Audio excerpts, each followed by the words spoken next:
کی زندگی کے آخری ایام میں یزید کے لیے راہ ہموار کرنے کی کوششیں شروع ہو چکی تھی۔ جیسے ہی ان کا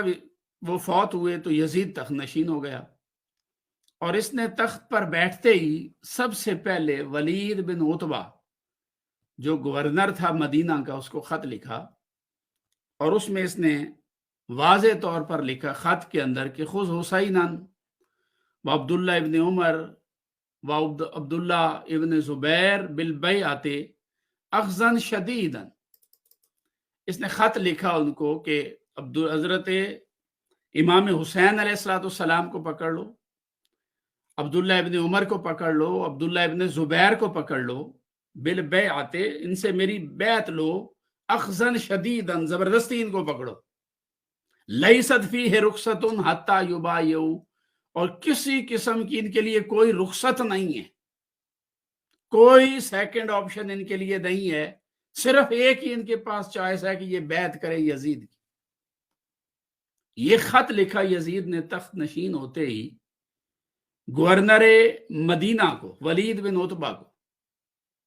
اس نے اہل بیت پاک کی آنکھیں دیکھی تھی، ان کا ادب حیا کرتا تھا۔ اس نے امام حسین علیہ السلام کو بلایا اور کہا کہ یہ یزید کا خط آیا۔ مروان بن حکم کو بھی بلایا، اور مروان بن حکم وہ شخص ہے جو ہمیشہ اہل بیت پاک کے ساتھ بغض رکھنے والا شخص تھا،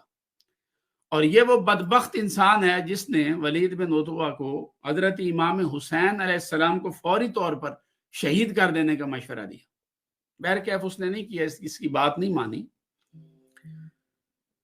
تو وہاں پر آپ کو مجبوراً یہ دعوت دی گئی کہ آپ یزید کی بیعت کریں۔ تو امام حسین علیہ السلام نے فرمایا کہ میرے جیسا شخص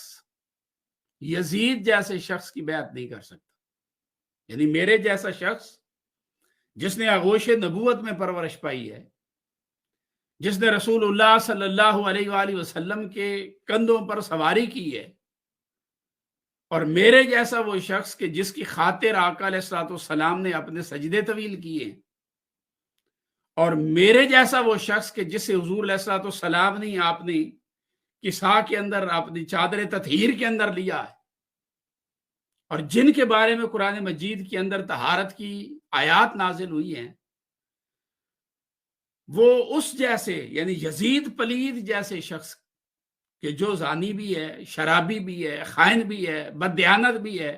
شریعت کے فرائض کا، واجبات کا ضائع کرنے والا ہے، احکامات شریعت کا مذاق اڑانے والا ہے، میرے جیسا شخص اس جیسے شخص کی بیعت نہیں کر سکتا۔ آپ نے واش گاف الفاظ میں یزیدیت کے واضح کر دیا ولید بن عتبہ کے سامنے۔ پھر حضرت امام حسین علیہ السلام کی یہ جو سٹرگل ہوئی، اس کا فلسفہ، اس کی بنیاد کیا تھی، اس کو آپ نے کئی مقامات پر واضح کی۔ جب آپ مدینہ طیبہ چھوڑ رہے تھے تو وہاں پر بھی آپ کے بھائی حضرت مسلم بن حنفیہ رضی اللہ تعالیٰ عنہ، انہوں نے بھی آپ سے پوچھا کہ آپ بیعت کیوں نہیں کرنا چاہتے، تو آپ نے واضح طور پر بتایا کہ وہ بد کردار ہے، میں کبھی اس کی بیعت نہیں کروں گا، وہ فاسق ہے، فاجر ہے، شریعت کی نمازیں ضائع کرتا ہے، شریعت کے احکامات کی اتباع نہیں کرتا، میرے جیسا آدمی اس کی بیعت نہیں کر سکتا۔ پھر یہ وہ چیز ہے جو آپ نے بار بار جس شخص نے بھی آپ کے قیام کا آپ سے مقصد پوچھا آپ نے بیان کی، حتیٰ کہ آپ کربلا کے میدان میں پہنچ آئے۔ میدان کربلا سے ذرا پہلے ایک مقام تھا بیزا، مقام بیدا، وہاں پر حضرت امام حسین علیہ السلام نے یہ جو آپ سٹرگل کر رہے ہیں، آپ نے 27 رجب المرجب کو مدینہ طیبہ چھوڑا ہے، آپ مکہ آ گئے ہیں، پھر آپ نے عین ایام حج کے اندر مکہ مکرمہ کو چھوڑا اور آپ سوئے کوفہ اور پھر کربلا چلے گئے، جبکہ پوری دنیا حج کرنے کے لیے مکہ آ رہی ہے۔ تو یہ آپ نے سٹرگل کیوں کی ہے؟ آپ نے اس کو اپنے اس خطبے میں بیان کیا جو 8 محرم الحرام 60 ہجری کو سیدنا امام حسین علیہ السلام نے مقام بیدا پر دیا تھا۔ آپ نے خطاب کرتے ہوئے ارشاد فرمایا کہ ایھا الناس ان رسول اللہ صلی اللہ علیہ وآلہ وسلم قال من را سلطانا جائرن مستحلن لحرام اللہ. آپ نے فرمایا کہ لوگوں، رسول اللہ صلی اللہ علیہ وآلہ وسلم نے ارشاد فرمایا ہے کہ اگر تم میں سے کوئی کسی ظالم بادشاہ کو دیکھے کہ جو مستحلن لحرام اللہ، اللہ کی حرام کردہ چیزوں کو حلال سمجھتا ہے، حرام کردہ رشتوں کو حلال سمجھتا ہے، شراب کو حلال کہتا ہے، اللہ رب العزت کی حرام کو حرام سمجھنے کے لیے تیار نہیں، ناقصاً لعہد اللہ، اور اللہ رب العزت کی توحید پر کیے گئے اس کے عہد کو توڑنے والا ہے، وَمُخَالِفًا لِسُنَّةِ رسول اللہ صلی اللہ علیہ وآلہ وسلم، اور رسول اللہ صلی اللہ علیہ وآلہ وسلم کی سنت کی مخالفت کرنے والا ہے. اگر تم میں سے کوئی شخص ایسے بندے کو دیکھتا ہے یعمل فی عباد اللہ بالاسم والعدوان، کہ لوگوں کے اندر وہ گناہ کا معاملہ کرتا ہے، زیادتی کرتا ہے، تعدی کرتا ہے، انحراف کرتا ہے، لوگوں کے حقوق سلب کرتا ہے، ان کی جائیدادیں لوٹتا ہے، اللہ کا بھی نافرمان ہے، لوگوں کے لیے بھی ظالم ہے، فاسق ہے، فاجر ہے. اگر تم میں سے کوئی ایسے بادشاہ کو دیکھے فَلَمْ يُغَيِّرُ مَا عَلَيْهِ بِفِعْلٍ وَلَا قَوْلٍ، اور وہ اپنے قول اور فعل کے ساتھ اس کے مقابلے میں اٹھ کر کھڑا نہ ہو جائے، اس کے خلاف زبانی جہاد نہ کرے، اس کے خلاف اپنی تلوار بے نیام نہ کرے، اس کی بربریت کے خلاف، اس کے جبر کے خلاف اٹھ کر کھڑا نہ ہو جائے. حضور علیہ السلام نے فرمایا کان حقاً علی اللہ ان یدخلہ مدخلا، تو اللہ رب العزت کو یہ حق حاصل ہے کہ وہ ایسے بندے کو واصل جہنم کر دے. پھر آپ نے فرمایا الا ان ہؤلاء قد لازموا طاعت الشیطان، آپ نے فرمایا لوگوں خبردار ہو جاؤ، یہ یزید، یہ عبید اللہ بن زیاد اور یہ پورا ان کا ٹولہ، یہ وہ لوگ ہیں کہ جنہوں نے اللہ رب العزت کی اطاعت کو ترک کر دیا ہے اور شیطان کی اطاعت کو اپنے اوپر لازم کر دیا ہے. اور یہ وہ لوگ ہیں کہ وَتَرَكُوا طَاعَةَ الرحمن، اللہ کی اطاعت انہوں نے ترک کر دی ہے. وَأَظْهَرُوا الْفَسَادَ، اور سرزمین پر ان کی وجہ سے فساد ظاہر ہونے لگ گیا. یہ کیسر و کسرا کے طریقوں کے مطابق زبردستی لوگوں کو بیعت پر مجبور کر رہے ہیں. خود مجھے انہوں نے زبردستی بیعت پر مجبور کیا ہے. وَعَطَّلُوا الْحُدُودَ، انہوں نے حدود کو معطل کر دیا ہے. آقا علیہ الصلوۃ والسلام کے عطا کردہ نظام عدل کو معطل کر دیا ہے، نظام انصاف کو معطل کر دیا ہے. انا احق من غیر، اب دین اسلام کے دفاع کے لیے، دین کی قدروں کو بچانے کے لیے، آقا علیہ الصلوۃ والسلام کے دین کے دفاع کے لیے میں ہر ایک فرد سے بڑھ کر زیادہ حق رکھتا ہوں کہ میں اپنا کردار ادا کروں. یہ امام حسین علیہ السلام کی سٹرگل کی بنیاد ہے. آپ اقتدار کی خاطر نہیں اٹھے، حکومت و سلطنت حاصل کرنے کے لیے نہیں اٹھے. امام حسین علیہ السلام کے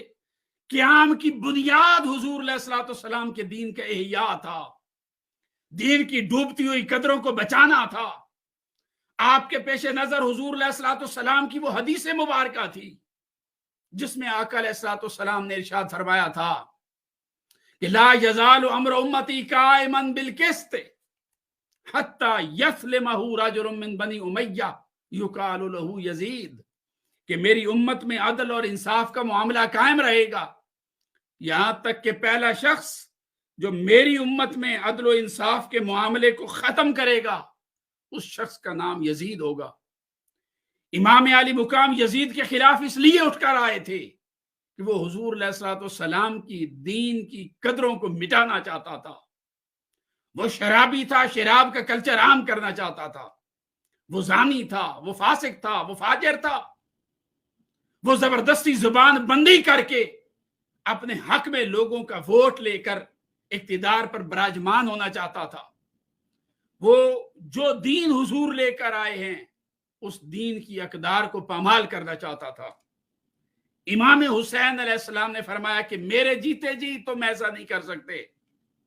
میں نے رسول اللہ صلی اللہ علیہ وسلم کی زبان کو چوسا ہے، حضور کے کندھوں پر سواری کی ہے، میرے جیتے جی آقا علیہ الصلوۃ والسلام کے دین کی قدروں کو مٹایا نہیں جا سکتا۔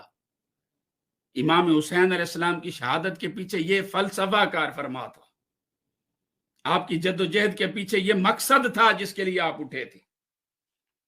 یزید بدبخت کے نصیب میں یہ ہرما نصیبی لکھی تھی کہ اس نے آپ کے خون سے اپنے ہاتھوں کو رنگنا تھا، اور آقا علیہ الصلوۃ والسلام نے امام حسین علیہ الصلوۃ والسلام کے بچپنے میں یہ چیز بتا دی تھی کہ امام حسین علیہ الصلوۃ والسلام کو شہید کیا جائے، کون شہید کریں گے یہ بھی بتا دیا تھا، کب شہید کریں گے سن بھی بتایا تھا۔ حضرت سیدنا ابو ہریرہ رضی اللہ تعالیٰ عنہ کی روایت ہے، حضرت ابو ہریرہ فرماتے ہیں میں نے حضور علیہ الصلوۃ والسلام کو فرماتے ہوئے سنا، آقا علیہ الصلوۃ والسلام سن 60 ہجری کے آغاز سے اللہ کی پناہ مانگ رہے تھے مسجد نبوی کے اندر، اور دعا مانگ رہے تھے اللہم انی اعوذ بک من رأس الستین و امارت الصبیان، کہ باری تعالیٰ میں 60 ہجری کے آغاز سے اور اوباش نوجوان لوگوں کی حکومت سے تیری پناہ مانگتا ہوں۔ حضرت ابو ہریرہ اس حدیث کے راوی ہیں۔ حضرت ابو ہریرہ خود دعا مانگا کرتے تھے باری تعالیٰ مجھے 60 ہجری نہ دکھانا، لہٰذا 59 ہجری میں 1 سال پہلے ان کا وصال ہوا ہے، حضرت ابو ہریرہ کا، جو اس حدیث کے راوی ہیں، کہ آقا علیہ الصلوۃ والسلام پناہ مانگا کرتے تھے اور لوگوں کو کہتے تھے 60 ہجری سے پناہ مانگو۔ واقعہ شہادت امام حسین کے مارز وجود میں آنے سے تقریباً 50 سال پہلے، 55 سال پہلے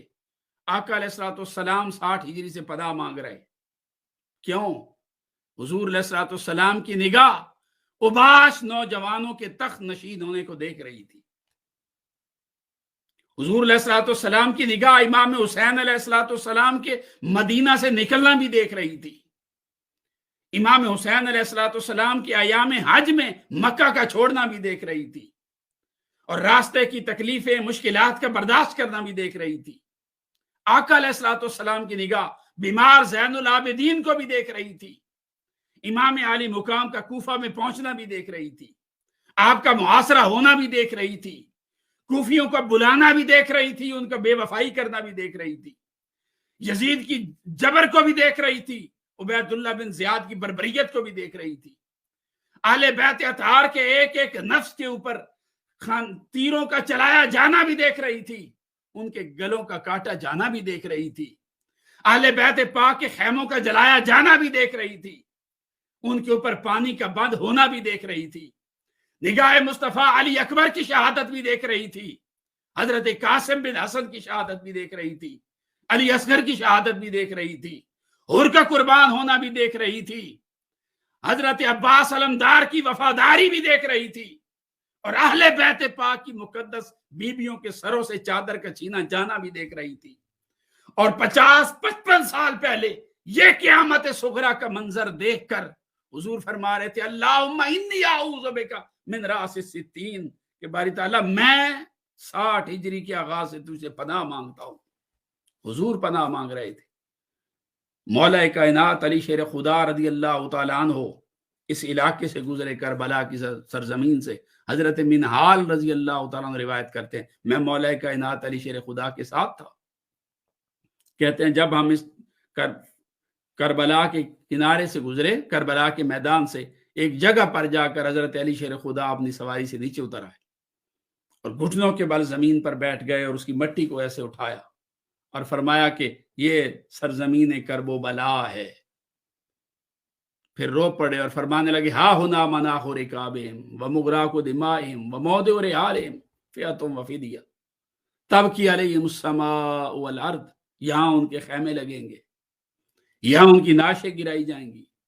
یہاں ان کے خیموں کو آگ لگائی جائے گی، اور کوئی ان کے اوپر آنسو بہانے والا نہیں ہوگا، آسمانوں سے اللہ رب العزت آنسو بہائے گا۔ یہ امام حسین علیہ السلام فرما رہے ہیں۔ کربلا کے اندر حضرت امام حسین علیہ السلام کی جب ہم شہادت کو دیکھتے ہیں، ہر کرب اذیت اور تکلیف ہمیں اس کے اندر نظر آتی. وہ لوگ، ان کا اسلام کے ساتھ، دین کے ساتھ کوئی تعلق نہیں ہے، جو امام حسین علیہ الصلوۃ والسلام کی شہادت کے اندر شریک ہوئے، یا آپ کی شہادت پر خوش ہوئے، آپ کی شہادت کا ذریعہ بنے، وسیلہ بنے، ان کا ایمان کے ساتھ کوئی تعلق نہیں. کیونکہ حضور علیہ الصلوۃ والسلام نے فرمایا ہے کہ اہل بیت اطہار کی مودت اور محبت یہ ایمان کا حصہ ہے. یہی وجہ ہے کہ اہل اللہ، صالحین، اتقیاء، خانقاہیں وہ ہمیشہ سے اہل بیت پاک کی اسی نسبت کو نبھاتی ہیں. اور درگاہ عالیہ حضرت سلطان سید محمد علی بلخی رحمۃ اللہ تعالی علیہ، ان کا سلسلہ عالیہ بھی اہل بیت اطہار کی مودت والا سلسلہ ہے. تمام سلاسل اہل بیت اطہار کی مودت اور غلامی کا درس دینے والے، اور اس کا بنیادی سبب یہ اس مودت اور غلامی کا اللہ رب العزت نے خود تقاضا کیا قرآن مجید. ہم اگر فلسفہ شہادت امام حسین کو سمجھنا چاہتے ہیں، امام حسین علیہ السلام کے قیام کے سبب کو سمجھنا ہوگا. آپ کے قیام کا سبب دین اسلام کا دفاع تھا. اتنے برگزیدہ ہونے، مقرب ہونے کے باوجود بھی آپ نے جب دین کی قدروں کے مٹنے کی بات آئی ہے تو پر جان کی پرواہ نہیں کی. حالانکہ یہ وہ جان ہے جس کے ساتھ مودت کا تقاضا ہر کلمہ گو سے کیا گیا. قرآن مجید فرقان حمید کی جو میں نے آپ کے سامنے آیت پڑھی ہے، اس میں قُل لَا أَسْأَلُكُمْ عَلَيْهِ أَجْرًا إِلَّا الْمَوَدَّةَ فِي الْقُرْبَى. میرے محبوب آپ فرما دیں کہ میں آپ سے کسی قسم کے اجر کا سوال نہیں کرتا، إِلَّا الْمَوَدَّةَ فِي الْقُرْبَى، سوائے اپنی قرابت کی مودت کے. إِلَّا الْمَوَدَّةَ فِي الْقُرْبَى، میں صرف آپ سے اپنی قرابت کی مودت کا سوال کرتا ہوں. اب یہ قرابت کون ہے؟ جب دیکھیے، جب یہ آیت نازل ہوئی، صحابہ کرام نے خود حضور علیہ الصلوۃ والسلام سے پوچھا، یا رسول اللہ ہمیں بتائیں من ہم الذین وجبت علینا مودتہم، یا رسول اللہ وہ کون ہیں جن کی مودت ہمارے اوپر واجب کی گئی. جب صحابہ کرام نے یہ پوچھا وہ کون ہستیاں ہیں جن کی مودت ہمارے اوپر واجب کی گئی، اس کا ایک سمپل جواب بنتا تھا، حضور عطا فرما دیتے بھی میں ہوں، اور میری بیٹی فاطمہ ہیں، اور ان کے شہر اور میرے شوہر ہیں، اور میرے دونوں نواسے ہیں، ہم 5 تن پاک ہیں. یہ سمپل جواب تھا، میں اور میری بیٹی اور حضرت علی اور حضرت حسنین کریمین. یوں حضور صلی اللہ علیہ وسلم نے جواب نہیں دیا. پوچھنے والے نے پوچھا، یا رسول اللہ صلی اللہ علیہ وسلم وہ کون ہیں جن کی مودت واجب کی گئی ہے؟ تو آقا علیہ الصلوۃ والسلام نے اپنے جواب کا مرکز اپنی ذات کو نہیں بنایا کہ میں ہوں اور میری بیٹی اور اس کا شوہر ہے، یوں نہیں فرمایا، بلکہ حضور علیہ السلام نے اپنے جواب کا مرکز سیدہ کائنات فاطمہ الزہرا سلام اللہ علیہا کو بنایا. انہوں نے پوچھا، یا رسول اللہ کن کی مودت واجب ہے؟ آقا علیہ السلام نے فرمایا فاطمہ و ابوہا، فاطمہ کی مودت واجب ہے اور اس کے باپ کی. یوں نہیں فرمایا کہ میری مودت واجب ہے اور میری بیٹی کی مودت واجب ہے، بہت فرق ہے. جواب کا مرکز اپنی ذات کو میرے آقا نے نہیں بنایا، مرکز سیدہ کائنات فاطمہ الزہرا کو بنایا. انہوں نے پوچھا کس کی مودت واجب ہے؟ فرمایا فاطمہ و ابوہا و بعلہا و بنوہا، فاطمہ کی مودت واجب ہے، اس کے ابو کی مودت واجب ہے، اس کے شوہر کی مودت واجب ہے، اور اس کے دونوں بیٹوں کی مودت واجب. مرکزیت آقا علیہ الصلوۃ والسلام نے وہ سیدہ کائنات فاطمہ الزہرا سلام اللہ علیہا کو عطا فرمائی. محترم فدا حسین صاحب، توصیف احمد صاحب، مرکزیت سیدہ کائنات کو عطا فرمائی حضور. یوں بھی تو کہہ سکتے ماشاءاللہ ماشاءاللہ حضور، میں اور میری بیٹی، تو جواب غلط نہ ہوتا، مگر فرما رہے فاطمہ و ابوہا و بعلہا و بنوہا، میری فاطمہ اور اس کا باپ. قربان جائیں میرے آقا، آپ نے مودت کا پورا تصور واضح کر دیا کہ کن کی واجب ہے. اس لیے بیدم نے کہا، بیدم یہی تو 5 ہیں مقصود کائنات، خیر النساء حسن حسین فاطمہ مصطفیٰ علی، سبحان اللہ۔ تو یہ حضور علیہ السلام نے مرکزیت دی، لا اسالکم علیہ اجرا، اور اس میں ایک راز ہمیں سمجھایا ہے، میں تم سے کوئی سوال نہیں کرتا، الا المودۃ فی القربى، سوائے میری قرابت کی مودت کے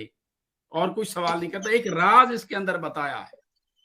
اور وہ راز یہ سمجھایا ہے، لوگوں میری قرابت کے ساتھ جڑ جاؤ، تم نے میرا کلمہ پڑھا ہے، میرے ساتھ جڑے ہو، میری نسبت میں آئے ہو، مجھے مانتے ہو، میرے ہوئے ہو، تو تمہیں اسلام نصیب ہو گیا، ایمان کی دولت تمہیں مل گئی، تم مسلمان ہو گئے، مصطفیٰ کا کلمہ پڑھ کر مسلمان ہو گئے، لیکن یہ گارنٹی نہیں ہے کہ تمہاری موت بھی مسلمانی پر ہوگی۔ یا رسول اللہ پھر کیا کریں؟ حضور علیہ السلام نے راز سمجھایا ہے، اگر یہ چاہتے ہو کہ تمہاری موت ایمان کے اوپر آئے تو میری اہل بیت کا دامن تھام لو، لا اسالکم علیہ اجرا الا المودۃ فی القربى، لوگو جتنی محنت میں نے تمہارے اوپر کی ہے، جتنی مشقت میں نے برداشت کی ہے تمہیں اللہ کے ساتھ جوڑنے میں اس ساری محنت اور مشقت پر کسی قسم کا اجر نہیں مانگتا، تم سے کوئی مزدوری طلب نہیں کرتا، الا المودۃ فی القربى، بس راز کی بات بتاتا ہوں، میری آل کا دامن تھامے رکھنا، ان کے غلام ہو جانا،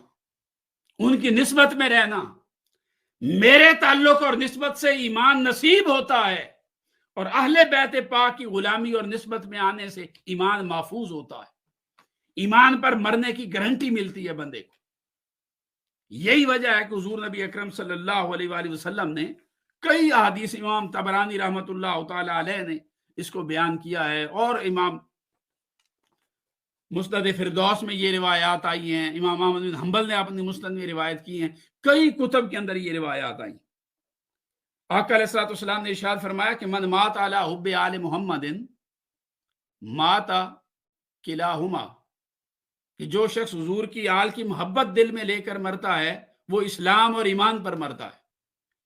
من مات علی حب آل محمد مات مومنا مستکمل الایمان، جو حضور کی آل کی محبت دل میں لے کر مرتا ہے وہ مومن ہو کر مرتا ہے اور کامل ایمان پر مرتا ہے۔ یعنی اہل بیت اطہار کی مودت اور ان کی غلامی یہ اس بندے کو ایمان پر مرنے کی گارنٹی دیتی ہے۔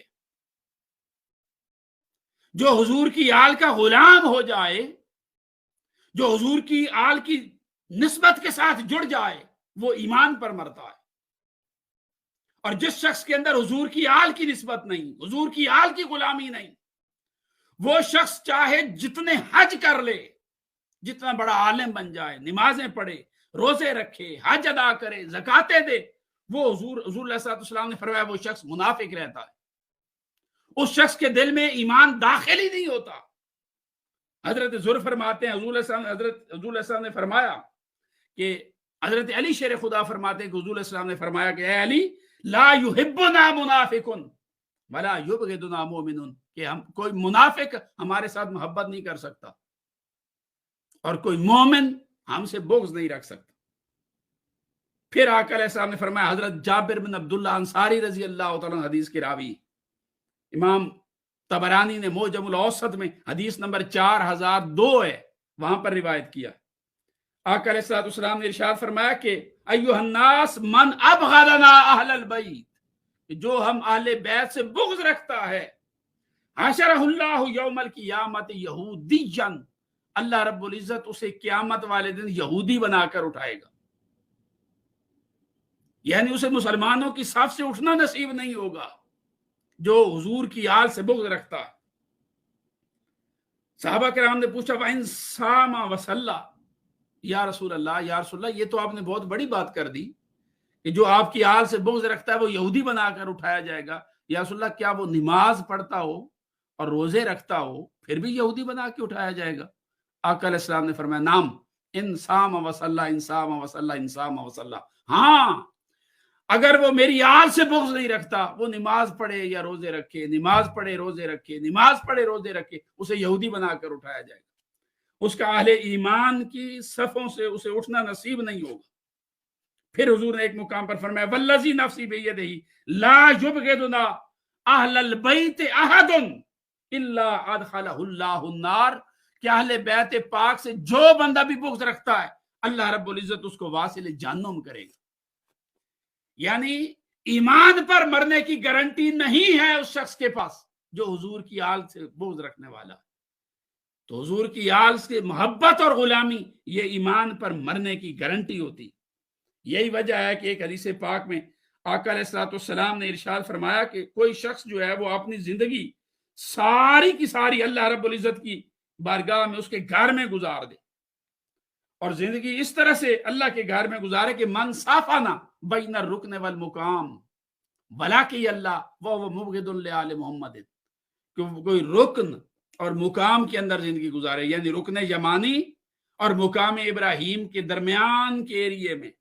کعبۃ اللہ کے سائے میں، بالکل مطاف کے اندر رکن یمانی اور مقام ابراہیم کے درمیان بیٹھ کر اپنی پوری زندگی گزار دے، وہیں سوئے وہیں جاگے، وہاں عبادت کرے، ہر روز ہر نماز کے ساتھ طواف کرے، ہر روز عمرہ کرے، ہر روز تلاوت قرآن کرے، وہیں پر روزے رکھے، وہاں تراویحاں پڑھے، وہاں پر اپنی پوری زندگی بسر کر دے، مگر دنیا سے اس حال میں رخصت ہو وہ ہوا مبغض لآل محمد، کہ اس کے دل میں حضور کی آل کا بغض ہے، حضور نے فرمایا داخل النار، وہ شخص جہنم میں جائے گا۔ لن يقبل اللہ تعالیٰ منہ صرفا ولا عدلا، نہ اللہ پاک اس کی کوئی نفلی عبادت قبول کرے گا، نہ کوئی فرضی عبادت قبول کرے گا، نہ نوافل قبول، نہ فرائض قبول، نہ واجبات قبول، نہ اتباع شریعت قبول، نہ بڑی بڑی کتابوں کا پڑھنا رٹنا قبول، نہ حفظ قرآن قبول، نہ حفظ بخاری قبول، نہ دورہ حدیث قبول۔ اس بندے کا کوئی عمل قبول نہیں ہوتا جس کے دل میں حضور علیہ الصلوۃ والسلام کی آل کا بغض آ جاتا ہے۔ اور جو شخص خوش نصیب ہو جائے اور جسے حضور کی آل کی محبت نصیب ہو جائے، آقا علیہ السلام نے فرمایا جو حضور علیہ الصلوۃ والسلام کی آل سے بغض رکھتا ہے اس کا تو یہ کہ یہودی بن کر اٹھایا جائے گا، اس کے اعمال رد کر دیے جائیں گے، جہنم میں جائے گا، اس کا کوئی عمل قبول نہیں ہوگا۔ بلکہ ایک روایت میں فرمایا کہ حشرہ اللہ یوم القیامت مکتوبا بین عینیہ آیس من رحمت اللہ، کہ قیامت والے دن جب اسے اٹھایا جائے گا مکتوبا بین عینیہ، اس کی آنکھوں کے درمیان اس کی پیشانی پر لکھا ہوا ہوگا یہ بندہ اللہ کی رحمت سے مایوس کر دیا گیا۔ اگر حضور کی آل سے بغض رکھتا ہے تو وہ مایوس ہوگا قیامت والے دن، لیکن اگر حضور کی آل سے محبت رکھتا ہے اور اسی محبت میں مر جاتا ہے، حضور نے فرمایا من مات علی حب آل محمد جعل اللہ زوار قبرہ الملائکۃ والرحمہ، اللہ رب العزت اس کی قبر کو ملائکہ اور اپنی رحمت کا زوار زیارت گاہ بنا دیتا، ملائکہ رحمت اترتے ہیں اس بندے کی قبر کے اوپر۔ اور پھر ایک مقام پہ فرمایا الا من مات علی حب آل محمد مات مؤمنا مستکمل الایمان، جو حضور کی آل کی محبت دل میں لے کے مرے وہ مومن اور کامل ایمان پر مرتا۔ اور ایک مقام پر فرمایا من مات علی حب آل محمد بشرہ ملک الموت بالجنہ ثم منکر و نکیر، کہ جو حضور کی آل کی محبت دل میں لے کر مرتا ہے ملک الموت اس کی روح بعد میں قبض کرتے ہیں، اسے جنت کی بشارت پہلے عطا فرماتے ہیں، اور جب آپ اسے دفناتے ہیں وہ قبر میں جاتا ہے تو قبر میں منکر اور نکیر بھی اسے جنت کی بشارت دینے کے لیے آتے، حساب کتاب نہیں لینے آتے، جنت کی بشارت دینے کے لیے اس کے پاس آتے۔ اور پھر حضور نے فرمایا من مات علی حب آل محمد یزف الی الجنت کما تزف العروس الی بیت زوجہا، کہ جو حضور کی آل سے محبت دل میں لے کر مرتا ہے اس کو جنت کی طرف اس شان و شوکت کے ساتھ لے جایا جائے گا جس طرح تم ایک دلہن کو شادی کے بعد اس کے شوہر کے گھر کی طرف لے کر جاتے، تم خوشیاں مناتے ہوئے اس کو لے کر جاتے ہو، اس کے اوپر پھول پھینکتے ہوئے لے کر جاتے ہو، لوگوں میں خوشی سے پیسے تقسیم کرتے ہوئے دلہن کو لے کر جاتے ہو، اس کے ناز نخرے اٹھاتے ہوئے اس کو لے کر جاتے ہو، جیسے تم دلہن کو شوہر کے گھر کی طرف ناز اور نخروں کے ساتھ لے کر جاتے ہو اور خوشیوں کا اظہار کرتے ہو، فرق صرف یہ ہے کہ تم انسان ہو دلہن کو لے کر جاتے ہو، جو حضور کی آل کا غلام ہو اور اس غلامی پر مرے، اللہ رب العزت کے حبیب نے فرمایا کہ وہ جنت میں ایسے جائے گا کہ ملائکہ اس کو خوشیاں منا رہے ہوں، اس کو سجا سنوار کر دلہن کی طرف جنت کی طرف لے کر جائیں گے۔ اور پھر حضور نے فرمایا جو حضور کی آل کی محبت دل میں لے کر مرتا ہے، من مات علی حب آل محمد فاتح اللہ فی قبرہ ہی بابان الی الجنہ، اللہ پاک اس کی قبر کے اندر 2 دروازے جنت کی طرف کھول دیتا، اس کی قبر کو جنت بنا دیا جاتا ہے، جنت کا باغ بنا دیا جاتا ہے۔ یہ اہل بیت اطہار کی مودت اور محبت اور اس کی پھر عظمت ہے، اس کا تقاضا اللہ پاک نے فرمایا لا اسألکم علیہ اجرا الا المودۃ فی القربہ۔ اور آخری خطبہ جو حضور علیہ السلام نے اپنے وصال سے تقریباً 2.25 ماہ پہلے 2.5 ماہ پہلے دیا ہے، خطبہ حجت الوداع، اس کے اندر بھی حضور علیہ السلام نے یہ تاکید فرمائی ہے کہ لوگو انی تارکن فیکم الثقلین، اور فرمایا انی تارکن فیکم الامرین، میں تمہارے اندر 2 بڑی بھاری چیزیں چھوڑ کر جا رہا ہوں، احدہما اعظم من الاخر، اور ہر ایک دوسری سے اعظم ہے اور بڑی ہے، درجہ زیادہ ہے، ہر چیز کا دوسری سے درجہ زیادہ ہے۔ اول فرمایا کیا ہے؟ وہ کتاب اللہ، وہ اللہ کی کتاب چھوڑ کے جا رہا ہوں، وہ حبل ممدود من الارض الی السماء، وہ زمین سے آسمان تک اللہ کی رسی ہے، اس کو تھامے رکھنا۔ اور دوسرا فرمایا اطرتی اہل بیتی، میں اپنی اطرت اور اہل بیت تمہارے اندر چھوڑ کے جا رہا، میری اہل بیت پاک کا دامن تھام کے رکھنا۔ اور حدیث کے لفظ ہیں احدہما اعظم من الاخر، ان دونوں میں سے اہل بیت اور قرآن 2 چیزیں چھوڑ کے جا رہا ہوں، اور دونوں میں سے ہر ایک دوسرے سے افضل ہے۔ یعنی اہل بیت کو دیکھو گے تو قرآن سے افضل ہے، قرآن کو دیکھو گے تو اہل بیت سے افضل ہے۔ بات بتانے کا مقصد یہ تھا کہ اگر تمہیں قرآن کی سمجھ نہ آئے تو اہل بیت کی دہلیز پر آنا، وہ تمہیں فہم قرآن دیں گے، اور اگر اہل بیت کے مقام کی سمجھ نہ آئے تو قرآن پڑھنا، قرآن تمہیں حب اہل بیت دے گا، نسبت اہل بیت دے گا، قرآن تمہیں شرف اہل بیت سکھائے گا، درجہ اہل بیت سکھائے گا، قرآن تمہیں بتائے گا کہ اہل بیت وہ منور تن ہیں جن کا تذکرہ آیات مباہلہ کے اندر آیا ہے، یہ وہ منور تن ہیں جن کے بارے میں اللہ پاک نے فرمایا وَيُطَهِّرَكُمْ تَطْهِيرًا، جنہیں طہارت کلی دائمہ تامہ عطا فرمائی گئی ہے، یہ وہ منور تن ہیں جن کی مودت اللہ رب العزت نے لازم کر لی ہے، یہ وہ منور تن ہیں کہ جن کے گھر کے اندر جو کچھ ہوتا ہے وہ سائل دروازے پر آ جائے تو اس کو عطا فرما دیتے ہیں، یہ وہ منور تن ہیں اہل بیت پاک کہ حضور علیہ السلام نے فرمایا قیامت والے دن کوئی بندہ اپنا قدم نہیں اٹھا سکے گا جب تک اہل بیت پاک کے بارے میں وہ اپنا عقیدہ بیان نہیں کرے گا۔ یہ وہ منور تن ہیں کہ انہم مسئولون وقفوہم انہم مسئولون، قیامت والے دن پل صراط سے گزر جانے کے بعد پھر لوگوں کو روک لیا جائے گا، یہ حوض کوثر تمہیں نہیں ملے گا، پہلے رک جاؤ، ادھر بتاؤ مولا کائنات علی شیر خدا کے بارے میں کیا عقیدہ تھا تمہارا، امام حسین حسنین کریمین کے بارے میں کیا کہتے تھے، سیدہ کائنات فاطمۃ الزہرا سلام اللہ علیہا کے بارے میں کیا کہتے تھے، تم عظمت و شرف اہل بیت کو قبول کرنے والے تھے یا مبغوض تھے، مبغض تھے، ان سے بغض رکھنے والے تھے۔ تو قرآن عظمت و شان اہل بیت کو اجاگر کرتا ہے، اور اہل بیت پاک وہ فہم قرآن کو اجاگر کرتے۔ حضور نے فرمایا 2 چیزیں چھوڑے جا رہا ہوں، لن یتفرقا حتی یاردا علی الحوض، تم ان دونوں چیزوں کے اندر کوئی فرق نہ کرنا، دامن قرآن بھی تھامے رکھنا، دامن اہل بیت بھی تھامے رکھنا، لن یتفرقا، یہ نہ ہو کہ قرآن تھام لو اور اہل بیت کو چھوڑ دو، اور ایسا بھی نہ ہو کہ اہل بیت ہوں اور قرآن چھوڑ دو، نہیں، یہ لازم و ملزوم ہے، قرآن کا فہم، اس کی بصیرت، اس کا فیض اسے ملے گا ہوگا، اور جو دہلیز اہل بیت پر آنے والا ہے اس کے لیے لازم ہے کہ وہ قرآن کا قاری بنے، دونوں کو تھامے رکھنا یہاں تک کہ حوض کوثر پر میرے پاس یہ اہل بیت اور قرآن دونوں آ جائیں، کہیں ایسا نہ ہو کہ ایک کو پکڑ لو اور دوسرا چھوڑ دو۔ امام علی پاک، امام حسین علیہ السلام، آپ تو اہل بیت پاک میں بڑا مقام، بنیادی مقام رکھتے، آپ تو وہ ہستی ہیں کہ جن کی شہادت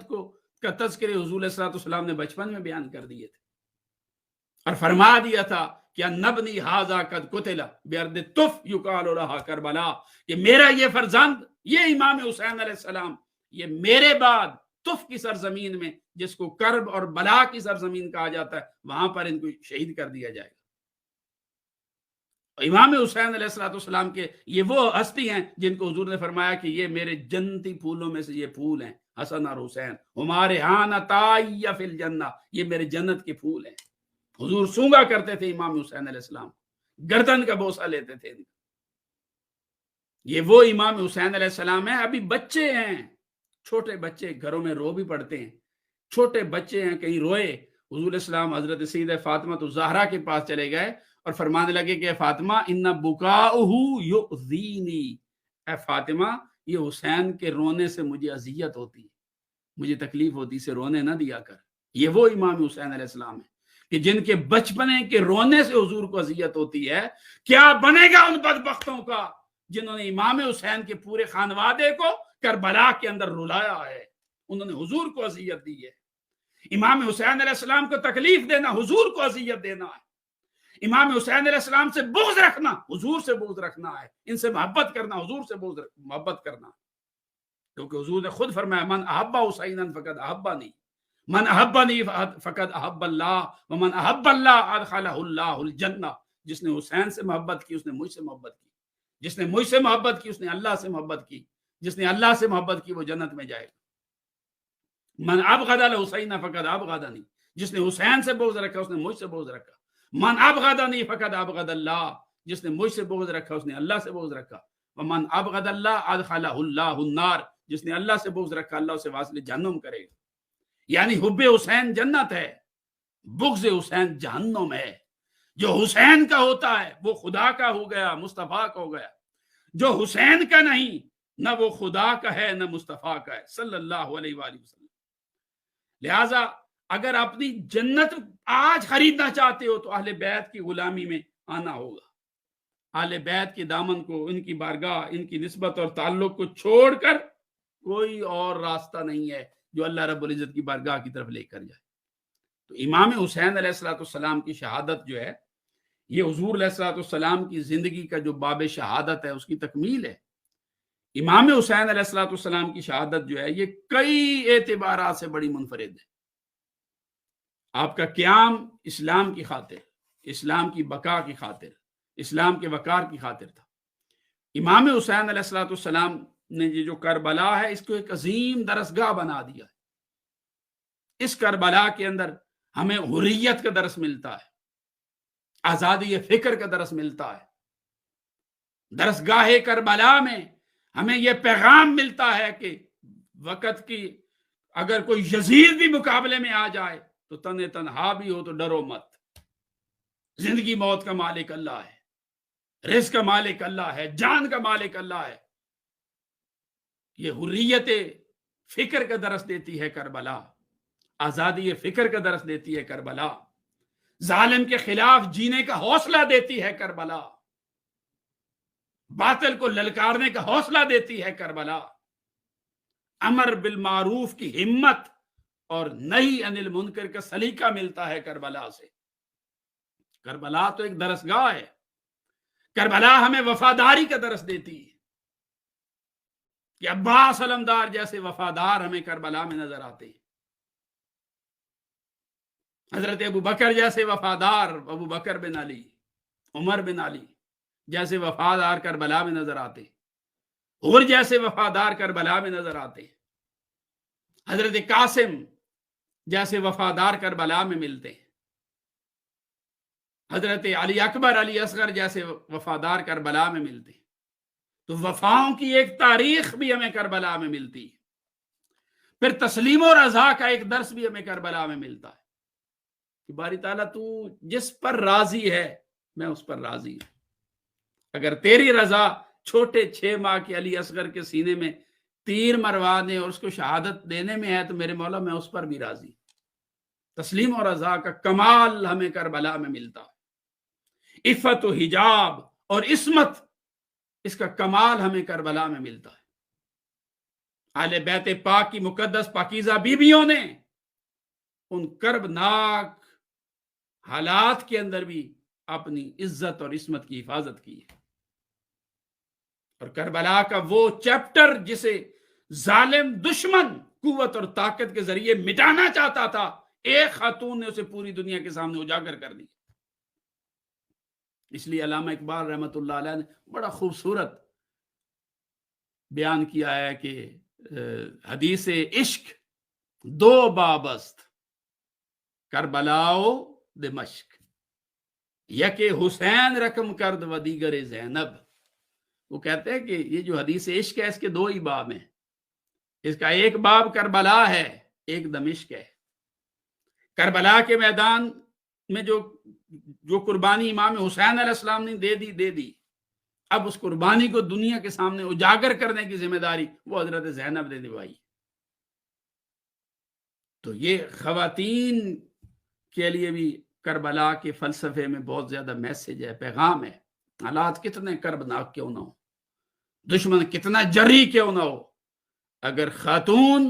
حضرت سیدہ زینب جیسی حوصلہ مند ہو تو وہ گھر کی باقی بیویوں کو بھی سنبھال لیتی۔ تو کربلا جو ہے یہ کئی اعتبارات سے ہمارے سامنے ہے، جرت کا، عظمت کا، عصمت کا پیکر ہے کربلا، وفاؤں کا پیکر ہے کربلا، حضور علیہ السلام کی نسبتوں کا پیکر ہے کربلا، اور آقا علیہ السلام کے دین کے احیاء کی سٹرگل کا پیکر ہے کربلا۔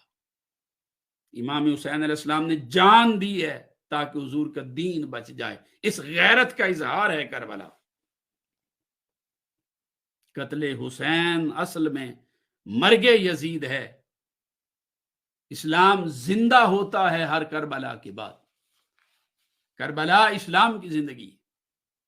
بیر حق در خاک و خون غلطی داست، حق کی خاطر وہ خاک و خون میں مل گئے، مگر پس بنائے لا الہ گردی داست، لیکن لا الہ کی جو بنیاد تھی اس کو مضبوط کر دیا۔ فلسفہ شہادت امام حسین علیہ السلام یہ ہے کہ لوگوں آؤ ہم حضرت امام حسین علیہ السلام کی ذات سے محبت کریں اور ان کے مشن سے پیار کریں۔ ہم ادھورا میسج لے کر چلتے ہیں، اللہ ماشاء اللہ، یہ ذات سے محبت تو ہے مگر ان کے مشن سے پیار نہیں ہے۔ حسینیت کیا ہے کہ کربلا کے ریگزار کے اندر بھی نماز ضائع نہیں ہوتی، یہ حسینیت ہے۔ حسینیت کیا ہے کہ سامنے ساری رات وہ رقص و سرود کرتے رہے، 9 اور 10 محرم الحرام کی درمیانی رات۔ حسینیت یہ ہے کہ آپ کو پتہ ہے صبح شہید ہونا ہے مگر کوئی پریشانی نہیں، ساری رات اللہ کی عبادت میں بسر ہوتی، یہ حسینیت ہے کہ بندہ بالکل ایک ذرے برابر بھی اہمیت نہ دے دشمن کی قوت اور طاقت کو، حق کے مقابلے میں اس کی کوئی اہمیت نہیں ہوتی۔ زیادہ سے زیادہ کیا جان چلی جائے گی نا، وہ تو جانی ہے، ہمیشہ تھوڑی رہنا ہے یہاں پر، ایک نہ ایک دن تو سب نے مرنا ہے۔ حسینیت یہ ہے کہ مرنا تو ہے ہی، تو کسی اونچے اور اعلیٰ مقصد کے لیے جان دی جائے، یہ سوچ پیدا کرنا حسینیت ہے، اس فلسفے کو ماننا حسینیت ہے، کہ یہ نہ کہنا پڑے کہ جان دی ہوئی اسی کی تھی، حق تو یہ ہے کہ حق ادا نہ ہوا، نہیں، حق ادا کرنے کی کوشش کرے، جانا تو ہے ہی، اس چیز کا، اس تڑپ کا پیدا کرنا یہ حسینیت ہے۔ حضرت سیدنا امام زین العابدین رضی اللہ تعالیٰ عنہ فرمایا کرتے تھے کہ کوئی شراب پینے والا امام حسین علیہ السلام کا نام نہ لے، آپ فرماتے تھے کوئی نمازیں نہ پڑھنے والا، دین سے فرار اختیار کرنے والا امام حسین علیہ السلام کا نام نہ لے۔ اس کی وجہ یہ ہے کہ جنہوں نے امام حسین علیہ السلام کو شہید کیا وہ شرابیں پینے والے تھے، وہ نمازیں ضائع کرنے والے تھے، اللہ ماشاء اللہ۔ امام حسین یہ کا پیغام اور آپ کی پوری سٹرگل کا فلسفہ یہ ہے کہ دین کو اپنے اوپر لاگو کریں، اور پھر دین اگر اس کی قدریں مٹ رہی ہوں ان کو بچانے کی جدوجہد اور سٹرگل کریں۔ یہ فلسفہ جو ہے اس کو حضور علیہ السلام کی آل ہی اس طرح سے زندہ کر سکتی تھی، اور امام پاک امام حسین علیہ السلام ہی اس طرح سے زندہ کر سکتے تھے۔ تو کربلا جو ہے آپ کی شہادت کے فلسفے میں اس کے بہت سارے اینگل ہیں، یہ ایک یوں کہہ لے کہ ایک فانوس ہے، اس کے اندر بہت سارے رنگ ہیں، اس کی کہکشاں کے اندر کئی طرح کے رنگ ہیں۔ میں نے تو چند رنگ بتائے کہ ہم اس میں سے کشید کرتے ہیں، کوئی اس میں سے حریت فکر کشید کر رہا ہے،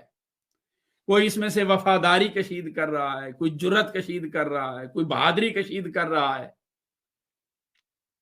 کوئی معاف کر دینا، والکاظمین الغیظ والعافین عن الناس کا جذبہ کشید کر رہا ہے، کوئی تصوف کشید کر رہا ہے، کوئی شریعت کشید کر رہا ہے، کوئی طریقت کشید کر رہا ہے، اس سے کوئی حقیقت کشید کر رہا ہے۔ ہر کوئی اپنے اپنے ظرف کے مطابق کربلا سے سبق لے رہا۔ کربلا ایک یونیورسٹی ہے، کربلا ایک درسگاہ ہے، ہر طالب کو اس درسگاہ کے اندر سے پیغام حق ملتا ہے، درس حق ملتا ہے۔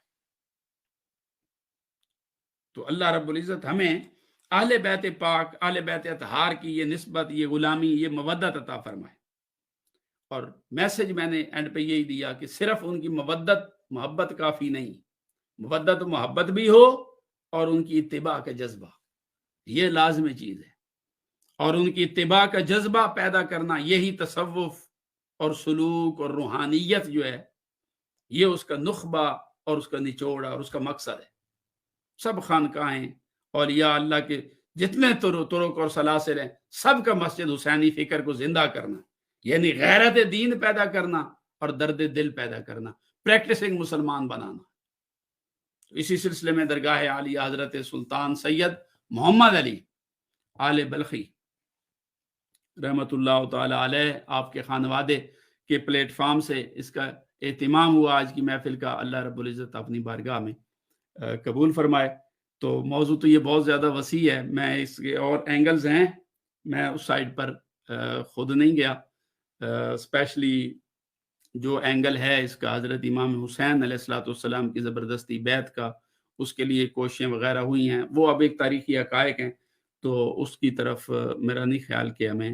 اسپیشلی ان 2 دنوں میں کوئی بات کرنے کی ضرورت ہے۔ یہ 2-3 دن تو خاص ہیں اس چیز کے لیے کہ ہم اہل بیت اطہار کی نسبت، ان کی غلامی اور ان کی مودت کے تذکروں کو عام کریں، ان کی محبت کی اہمیت لوگوں کو بتائیں کہ یہ وہ نسبت ہے کہ جسے یہ نسبت حاصل نہیں، اس کے پاس کچھ بھی نہیں۔ جس کے پاس اہل بیت پاک نہیں ہے، اس کے پاس کچھ بھی نہیں۔ جس کے پاس امام حسین علیہ السلام کی محبت نہیں ہے، اس کے پاس کچھ بھی نہیں، وہ خالیات ہے۔ صرف عبادات، نمازیں، سجدے، میں نے آپ کے سامنے چند حدیثیں رکھی ہیں، یہ اس کے کسی کام نہیں آئیں گے۔ اور پھر سب سے بڑھ کر اس کا تقاضا اللہ پاک نے قرآن میں کیا ہے ان کی مودت اور غلامی کا۔ لا اسألکم علیہ اجرا الا المودۃ فی القربی کہہ کر یہ قرابت کی مودت کا تقاضا اللہ پاک نے کیا ہے قرآن پاک۔ اب اگر کوئی شخص ان سے بغض رکھتا ہے یا ان کی شہادت کے دنوں میں اسے بڑی خوشی محسوس ہوتی ہے یا وہ خوشی کے ساتھ سیلیبریٹ کرتا ہے، اس کا مطلب ہے کہ وہ اپنے بغض کا اظہار کرتا ہے۔ اللہ پاک ہمیں اس قسم کے فتنوں سے بچنے کی توفیق عطا فرمائے، اور اہل بیت پاک کی نسبت، ان کا تعلق اور ان کی غلامی ہمیں عطا فرمائے۔ حضور علیہ السلام نے واضح طور پر ان کی نسبت کو، ان کے تعلق اور ان کی غلامی کو بیان فرمایا، اور آقا علیہ السلام زندگی بھر اسپیشلی حسنین کریمین کے بارے میں بہت زیادہ محتاط رہے، اور سارے اہل بیت پاک کے بارے میں محتاط رہے، اور اس کے بارے میں بھی کئی احادیث مبارکہ ہیں۔ مثلا حدیث پاک ہے، حضور علیہ السلام کے چچا ہیں، وہ آقا علیہ السلام کی برگاہ میں حاضر ہوئے اور انہوں نے آ کر ایک واقعہ بیان کیا آقا علیہ السلام کے سامنے۔ واقعہ انہوں نے یہ بیان کیا حضرت عباس بن عبد المطلب رضی اللہ تعالیٰ عنہ،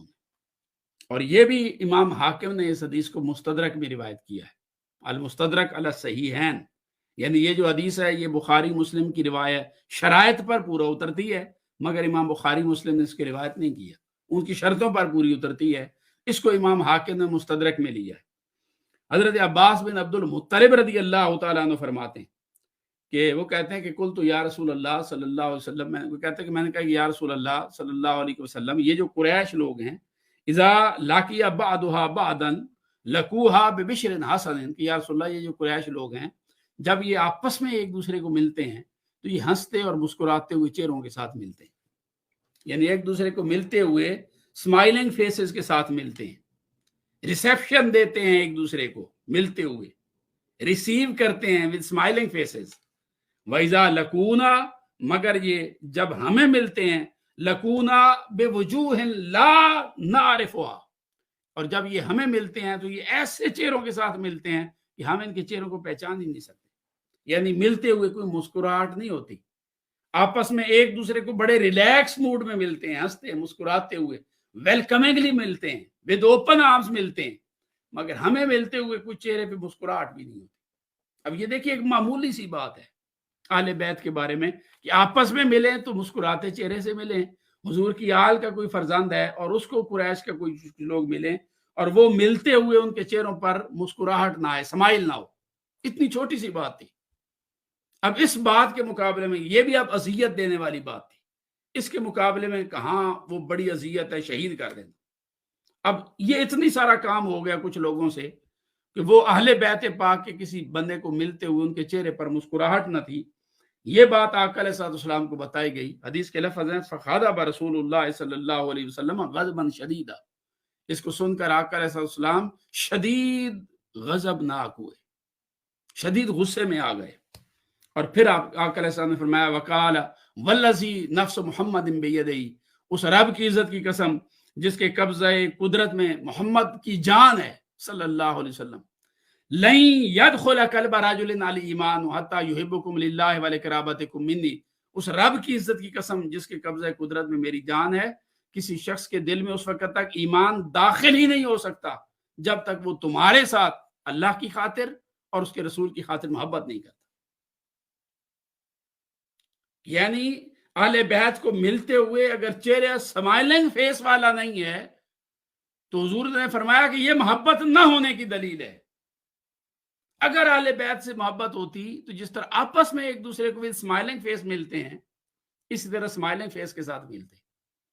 یہ وداؤٹ اسمائلنگ فیس ملنا اس بات کی دلیل ہے کہ آپ یہ حضور علیہ السلام کی آل سے محبت نہیں کرتے۔ تو آقا علیہ السلام نے فرمایا ایسے بندے کے دل میں ایمان داخل ہی نہیں ہو سکتا۔ تو جو اہل بیت کو ملتے ہوئے چہرے پر سمائل جس کے نہ آئے اس کے دل میں تو ایمان داخل نہیں ہو سکتا، تو کیا خیال ہے اس شخص کے بارے میں جو باقاعدہ ان سے بغض رکھتا ہے، جو امام حسین کی بجائے حضرت حسین کہتا ہے، جو ان کی اذیت اور تکلیف کے دن میں خوشیاں مناتا ہے، یا جنہوں نے شہید کیا ہے وہ کیسے مومن ہو سکتا ہے؟ اس کے دل میں ایمان کیسے داخل ہوگا جس نے شہید کیا، جس نے شہادت میں مدد کی، جس نے جھوٹ بولا یا دھوکہ دیا، ظلم کیا، یہ ظلم کا ذریعہ اور سبب بنا، وہ سارے کے سارے لوگ ہمیشہ کے لیے آقا علیہ السلام کی شفاعت سے محروم ہو گئے۔ انہیں حضور علیہ السلام کی شفاعت میں سے کوئی حصہ نہیں ملے گا، وہ ہلاک ہو جائیں گے، اس لیے کہ نجات اس کے لیے ہے جس کے پاس اہل بیت پاک کی محبت ہے۔ یہی وجہ ہے حضور نے فرمایا کہ میری اور میرے اہل بیت کی محبت یہ حضرت نوح علیہ السلام کی کشتی کی طرح ہے، من راکبہ نجا ومن تخلف عنہا غرق، جو اس کشتی پر سوار ہوا وہ نجات پا گیا اور جو سوار ہونے سے پیچھے رہ گیا وہ غرق ہو گیا۔ یہ اہل بیت پاک کی محبت، ان کی مودت ہے اور ان کی نسبت ہے۔ جو حضور علیہ السلام کی آل کا ہو گیا وہ حضور کا ہو گیا، اور جو حضور کی آل کا نہیں وہ حضور کا نہیں۔ حضور علیہ السلام اتنے محتاط تھے، یہ دیکھیے صرف سمائلنگ فیس ہے، اور اسی یہی راوی ہیں حضرت عباس بن عبد المطلب، اس دوسری روایت کے الفاظ صرف مختلف ہیں تھوڑے سے، وہ یہ ہے کہ یہ آپس میں گفتگو کر رہے ہوتے ہیں، اور جب ہم اہل بیت میں سے کوئی ان کے پاس سے گزرتا ہے یا پاس جاتا ہے یا اپنی گفتگو روک دیتے ہیں، یعنی اپنی بات میں ہمیں شریک نہیں کرتے۔ حضور علیہ السلام نے سیم الفاظ غصے میں آئے اور یہی الفاظ فرمائے، اس شخص کے دل میں ایمان داخل نہیں ہو سکتا جو تمہارے ساتھ ایسا کرتا ہے۔ تو یہ اتنا حساس معاملہ ہے اہل بیت پاک کا، حضور کی آل کا، سیدنا امام پاک امام حسین علیہ السلام۔ یہ وجہ ہے کہ کئی ائمہ نے لکھا ہے کہ جو حضور کی آل کا بغض دل میں لے کے مرتا ہے وہ شخص ویسے کفر کی موت مرتا ہے، منافقت کی موت مرتا ہے، اور جو حضور کی آل سے محبت رکھے اور اسی محبت میں اس دنیا سے چلا جائے، حضور علیہ السلام نے فرمایا وہ قیامت کے دن کیسے اٹھے گا۔ حضور نے پوری منظر کشی کی، سبحان اللہ، قربان جائے اس شخص کی قسمت پر جسے آج حضور کی آل سے محبت کرنا نصیب ہوا۔ آقا علیہ السلام نے فرمایا جب قیامت کا دن آئے گا، انا واہل بیتی، میں اور میرے اہل بیت اور ہم سے محبت کرنے والے ہم سارے مجتمع ہوں گے، ہم سب مجتمع ہوں گے، میں، میرے اہل بیت اور ہم سے محبت کرنے والے ہم سب مجتمع ہوں گے، قیامت والے دن اکٹھے ہوں گے۔ آقا علیہ السلام نے فرمایا۔ اب قیامت کا دن ادھر قرآن نے بھی اس کا تذکرہ کیا ہے۔ قرآن نے کیا کیا ہے کہ قیامت کا دن وہ اتنا لمبا ہوگا کہ یوم کان مقدارہ 50,000 سنہ، کہ وہ ایک دن 50,000 سال کے برابر ہوگا۔ اور حضور فرما رہے ہیں کہ اس دن میں اور میرے اہل بیت اور ہم سے محبت کرنے والے ہم اکٹھے بیٹھے ہوں گے۔ تو صحابی نے پوچھا یا رسول اللہ کیا کر رہے ہوں گے اکٹھے بیٹھ کر؟ حضور نے فرمایا ناکل و ناشرب، باقی سارے لوگ اس دن کی سختیوں اور تلخیوں سے پریشان ہوں گے اور ان کے جسموں سے پسینہ نکل رہا ہوگا، اور وہ 70 ذراع تک ایک ایک بازو کے برابر وہ پسینہ زمین کے اندر جا رہا ہوگا، مگر حضور نے فرمایا میں اور میرے اہل بیت ہم اکٹھے بیٹھ کر قیامت والے دن بھی کھا پی رہے ہیں۔ یہ اہل بیت کی نسبت کی برکتیں ہیں، یہ اہل بیت کے پاک کی غلامی کی برکتیں ہیں کہ یہاں پر ان کے صدقے میں ایمان ملتا ہے اور ایمان پر مرنے کی گارنٹی ملتی ہے۔ قبر میں ان کے صدقے میں قبر بہشت جنت بنتی ہے، اور آخرت میں اہل بیت پاک کی غلامی میں اللہ پاک اٹھنا نصیب فرماتا ہے۔ اہل بیت کے صدقے پل صراط سے گزرتے ہوئے قدموں کو ثبات ملتا ہے، اور اہل بیت پاک کے صدقے میں حضور اسلام کی حوض کوثر سے جام ملتی ہے۔ اللہ رب العزت ہمیں اہل بیت پاک کی نسبت اور غلامی عطا فرمائے، اس میں زندہ رکھے، اس پر موت عطا فرمائے۔ ہمارے دیگر ہمارے میزبان محترم برارم توصیف احمد وانی صاحب کا، آپ کا آپ کے پیج کی پوری ایڈمن